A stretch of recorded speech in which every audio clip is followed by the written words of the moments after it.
Have you ever had a day where you were busy the entire time, but somehow nothing actually got done? You open your laptop, you check a few messages, maybe scroll for a minute, just a minute, you tell yourself.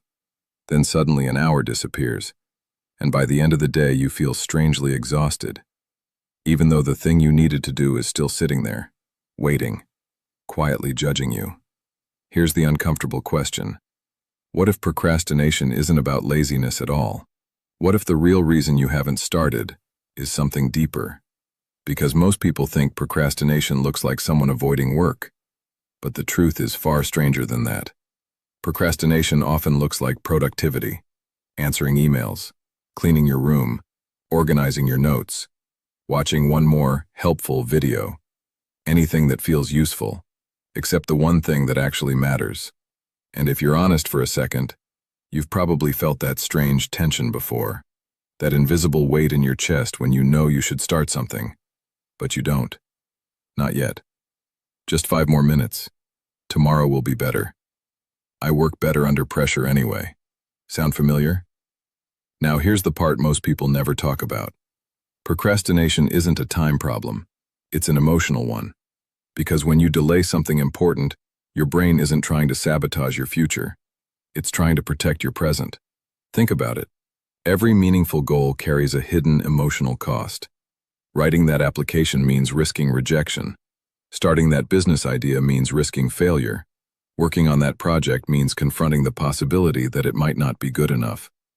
And the brain hates emotional risk, so it offers a solution. Delay, avoid, distract. Not forever, just for now. The problem is, just for now quietly turns into weeks, sometimes months, sometimes years. Now pause for a moment. Be honest with yourself. Is there something in your life right now that you keep pushing forward into tomorrow? Something you know matters, but somehow you haven't begun? Think about that for a second, because this next realization changes how you see procrastination forever. Most people assume they procrastinate because they lack discipline. But psychologists studying human behavior found something surprising. The people who procrastinate the most aren't always lazy.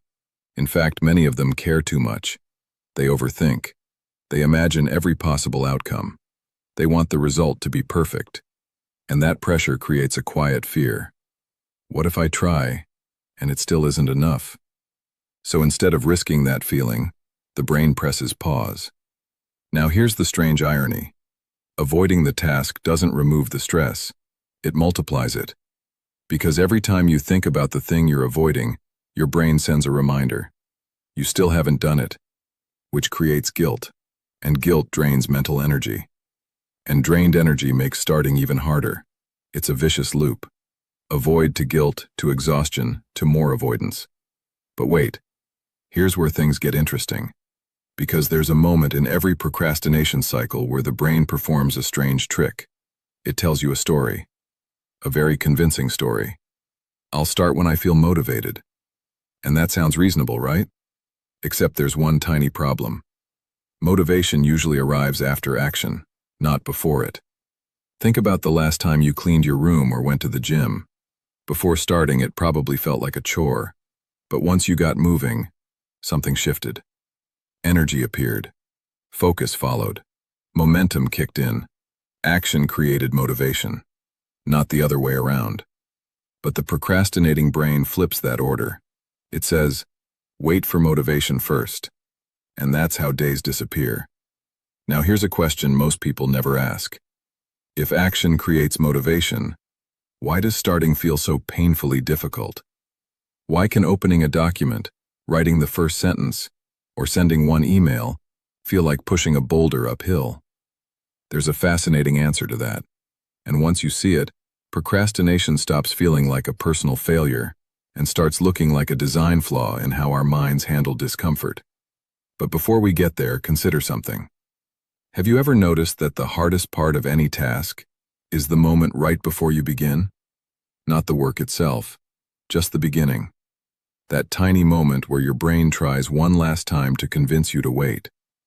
Now here's the question that quietly determines the direction of your life. What if the difference between people who stay stuck and people who move forward isn't talent, intelligence, or even discipline. What if it's simply this? Who wins that tiny moment before the start? Because that moment decides everything. And in the next part, we're going to uncover the hidden psychological mechanism that makes starting feel so uncomfortable, and how understanding it gives you more control than you think. That moment before you begin. It feels small, almost invisible, but it's actually where the entire battle happens. Because when you're about to start something meaningful, your brain does something interesting. It scans for danger. Not physical danger, emotional danger. And the moment it detects uncertainty, it triggers resistance. A quiet voice appears. Maybe later. Let's just check something first. Let's think about this a little more. And suddenly the task feels heavier than it did 5 minutes ago. Not because the work changed, because your brain is protecting you from discomfort. Now here's the strange part. Your brain isn't trying to ruin your life. It's trying to help you survive. Thousands of years ago, avoiding uncertainty was useful. Danger usually lived in the unknown, so humans evolved to hesitate when something felt unpredictable. The problem is, your brain still treats modern challenges like ancient threats. Sending an email, starting a project, speaking up in a meeting, launching an idea. None of these are life-threatening, but your brain reacts as if they might be, which is why procrastination often feels like fear disguised as laziness. Let me ask you something. Have you ever noticed how easy it is to start things you're already good at? No hesitation, no resistance. You just do it. But the moment something matters or challenges your identity, everything slows down. Suddenly you're tired. Suddenly you need coffee. Suddenly your desk must be perfectly organized before you can begin. It's almost funny when you see it clearly. Your brain will invent an entire productivity routine just to avoid the first step. Be honest for a second. Does this feel familiar? Because if it does, you're not broken. You're human. And once you understand that, something important shifts. You stop seeing procrastination as a character flaw. You start seeing it as a predictable mental pattern. And patterns can be changed. But this is where things get real. Because knowing why you procrastinate doesn't automatically stop it. Most people already know they're avoiding something. That awareness alone doesn't solve the problem. So the real question becomes this: what actually breaks the cycle? Well, before we answer that, there's something you need to see. Procrastination feeds on a very specific illusion, the illusion of the perfect moment. You tell yourself you'll start when you feel ready, when you have more energy, when the timing is right, when the plan is clearer. But here's the quiet truth. That perfect moment rarely arrives, because clarity comes from action, not from waiting. Think about learning to swim. You can read about it, watch videos, study techniques, but until you step into the water, none of it becomes real. Life works the same way. Progress doesn't appear in the planning stage. It appears in the messy middle. But here's where the mind pushes back. What if I start and it goes badly? What if I embarrass myself? What if I fail? Those questions feel logical, but they hide a deeper fear. The fear that trying might expose your limits. And that fear keeps millions of people stuck in preparation mode forever. Planning, thinking, researching, waiting. Now here's the twist nobody expects. The longer you delay something important, the scarier it becomes. Because your mind fills the empty space with imagined consequences. The project becomes bigger. The risk feels higher. The first step starts to look impossible. But here's a strange psychological fact. Once you begin, the fear usually shrinks within minutes.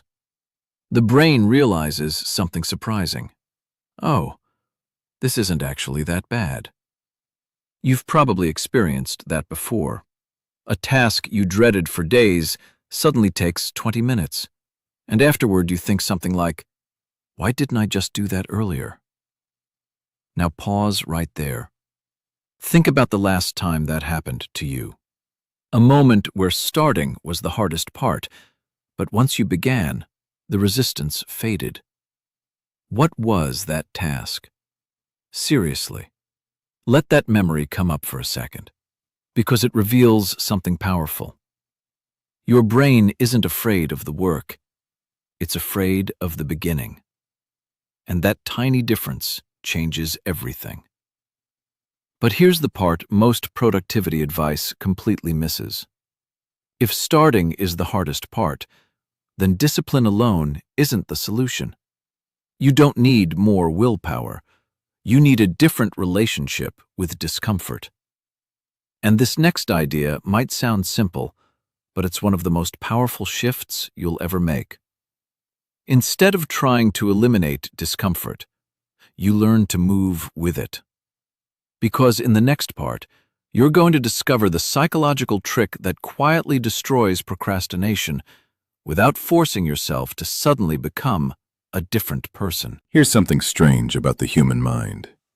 It can tolerate hard work. It can tolerate stress. It can even tolerate failure. But the one thing it absolutely hates is uncertainty. That uncomfortable feeling right before you start something new. The moment where you don't know how things will go. Your brain reads that uncertainty like a warning sign, and it responds with hesitation. But here's the fascinating part. The hesitation doesn't come from the size of the task. It comes from how your brain imagines the task. If something feels huge, overwhelming, complicated, your brain instantly searches for escape routes.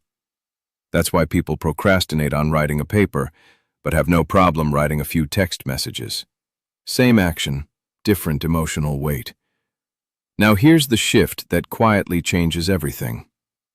What if the real skill isn't working harder, but making beginnings smaller? Most people approach tasks like this. They think about the entire mountain, finish the project, build the business, write the book, transform their life. And the brain looks at that mountain and says, absolutely not.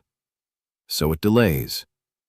But the mind reacts very differently to something small, something simple, something almost too easy to resist. This is a psychological trick researchers discovered years ago, and it sounds almost laughably simple. Instead of telling yourself to complete the task, you commit to starting for just a few minutes, not finishing, just beginning. 5 minutes, that's it. At first, this seems pointless. What can 5 minutes possibly accomplish? But the real power isn't in the 5 minutes. It's in what happens after they begin. Because once action starts, the brain switches modes. Resistance fades. Momentum appears. And suddenly 5 minutes quietly becomes 20, then 30, sometimes more. But here's the key insight. You didn't force yourself to climb the mountain. You simply stepped onto the trail. Let me ask you something. Have you ever told yourself you'd just look at something quickly and then found yourself deep into it an hour later? That's the same principle. Starting changes your psychological state. Waiting does the opposite. Now here's something most people never notice. Procrastination isn't just about avoiding work. It's also about protecting your identity. Because the moment you start something meaningful, you open yourself up to judgment from others and from yourself. What if I'm not as capable as I thought? What if this idea isn't good? What if people see me fail? Those thoughts rarely appear when you stay in planning mode, because planning feels safe. You can imagine success without risking anything. But action removes that safety net. And that's why so many intelligent, creative, capable people stay stuck in preparation forever. They're not lazy. They're protecting their sense of self. Now here's the realization that changes everything. Your identity doesn't grow from thinking. It grows from doing. Every time you act despite discomfort, you quietly rewrite the story you believe about yourself. You stop being someone who wants to start. You become someone who does. And identity is powerful, because once you see yourself differently, your behavior follows. But here's where things get real. This shift doesn't happen through one dramatic breakthrough. It happens through tiny, repeated actions. Small starts, small wins, small proofs that you can move forward. And over time, those moments stack together until something unexpected happens. You stop asking, "Can I do this?" and start asking, "What's next?" Now pause for a moment.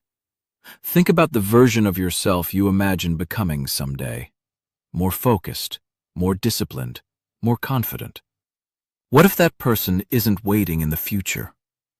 What if that identity is built through the smallest possible action you take today? Just one step, just one beginning. Because here's the quiet truth most people miss. Confidence isn't something you feel before you act. It's something you earn after you start. But before that identity shift becomes real, there's one final obstacle almost everyone faces. A hidden mental trap that pulls people back into procrastination, even after they begin making progress. And once you see this trap, you'll understand why so many people start strong, but slowly drift back into old habits. The good news? There's a way around it. And in the final part, we'll uncover the mindset that turns action into a permanent way of living, instead of a temporary burst of motivation. There's a moment that quietly determines whether change lasts or disappears. It happens after the excitement fades, after the first few wins, after you've proven to yourself that you can start. At this stage, something subtle happens. Your brain begins negotiating again, not loudly, quietly. It whispers things like, "You've done enough today. You deserve a break. You can skip just this once." And skipping once doesn't feel dangerous. In fact, it feels reasonable, healthy even. But here's the trap most people never see coming. Procrastination rarely returns all at once.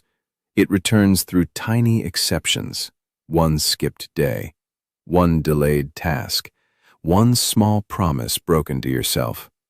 And the brain quickly learns the pattern. We can escape again. Now this is where the real transformation begins. Because the people who permanently break the procrastination cycle don't rely on motivation. They rely on identity. Let me explain. If someone says, "I'm trying to be more productive," their brain hears something temporary, optional, negotiable. But when someone starts believing, "I'm the kind of person who starts things," the entire dynamic changes. Now the behavior isn't just a task, it's a reflection of who they are. And humans protect identity far more fiercely than goals. Think about it. People break goals all the time. But when a behavior becomes part of identity, breaking it feels uncomfortable, almost like betraying yourself. That's why the smallest actions matter so much. Every time you begin something you've been avoiding, even for 5 minutes, you send your brain a powerful message. This is who I am now. Someone who starts, someone who moves, someone who doesn't wait for perfect conditions.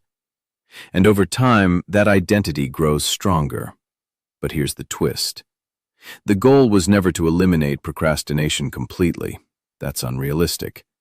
Even highly productive people feel resistance. They feel doubt. They feel the urge to delay. The difference is simple. They no longer treat those feelings as instructions. They treat them as background noise, a signal that something meaningful is about to begin. Let me ask you something. What if the uncomfortable feeling before starting isn't a warning? What if it's a doorway? A signal that you're stepping outside your comfort zone, into growth, into progress, into the life you keep imagining but haven't fully stepped into yet. Because here's the quiet truth about procrastination.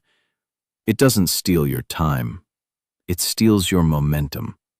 And momentum is everything.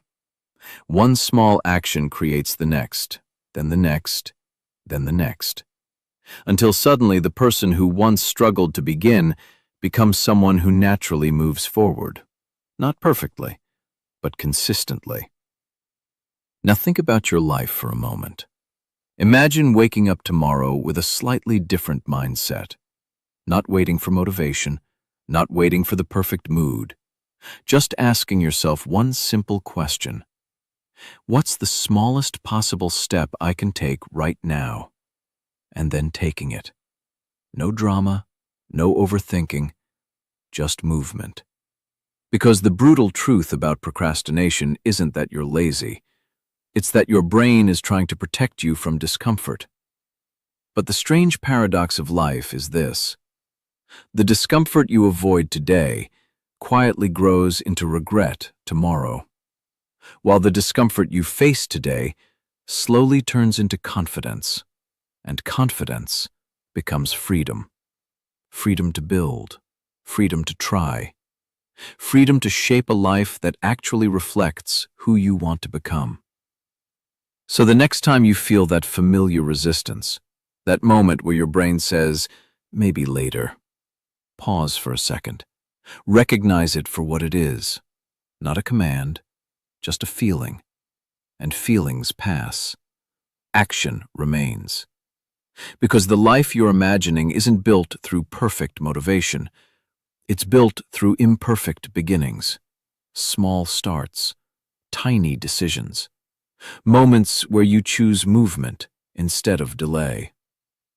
And if this idea felt familiar, if some part of this story sounded like your own experience, don't just let it fade into the background of another video. Sit with it for a moment. Think about the one thing in your life you've been postponing. The project, the idea, the conversation, the change. And ask yourself something simple. What would happen if you started right now, even for 5 minutes? Because sometimes the most powerful shift in life begins with one quiet decision. The decision to begin. And if this message resonated with you, stay around. Sometimes a single perspective can change how you approach your entire day, and that's where real progress begins.